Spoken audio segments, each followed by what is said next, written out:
Good morning friends. கர்மயோகியின் அருளமுதம் second chapter, அமுத ஊற்றெழும் அழைப்பு தொடர்ச்சி.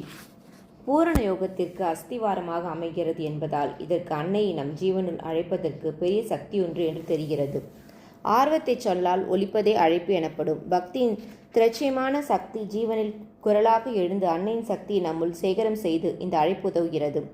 ஆர்வம் தீவிரமாகி செறிவு பெற்றால் அதை ஒலியாக எழுப்ப முடிவதில்லை. நிறைவு பெற்ற பக்தியினால் தொண்டை அடைத்து கொண்டு பேச முடியாமல் திணறும்.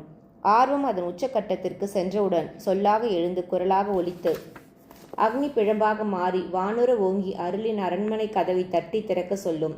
இந்த உச்சக்கட்டத்தில் நெஞ்சம் சொல்ல இழந்த நிலையிலும் ஒரு குரலை ஆழத்திலிருந்து எழுப்ப முயன்றால் குரல் நெஞ்சத்தை விட்டு அகன்று ஜீவனின் ஆழத்தில் சென்று அங்கிருந்து கிளம்பி மணியோசையாக ஒலிக்கும். உடலின் மூளை முடுக்குகளிலெல்லாம் இருந்து குரல் எழுதுவதை நாம் உணர்வோம். ஆழம் அதிகமானதால் குரலை எழுப்பும் ஜீவனின் பரப்பு அகன்று மனிதனை முழுவதுமாக ஆட்கொள்வதை காணலாம்.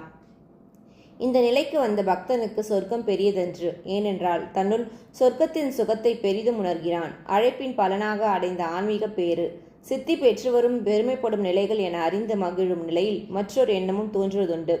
அழைப்பின் பெருமையை அடைந்தவரே எனினும் அன்னையிலிருந்து வேறுபட்டிருந்தாலேயே நாம் அழைக்கும் நிலையில் உள்ளோம் என புரியும் பொழுது ஆத்மாவுக்கு ஏற்படும் வேதனையே ஆகும். இரண்டரை கலந்த நிலையிலும் அழைப்பு தேவை இருக்காது என்று இப்பொழுது ஆத்மாவுக்கு புரிகிறது.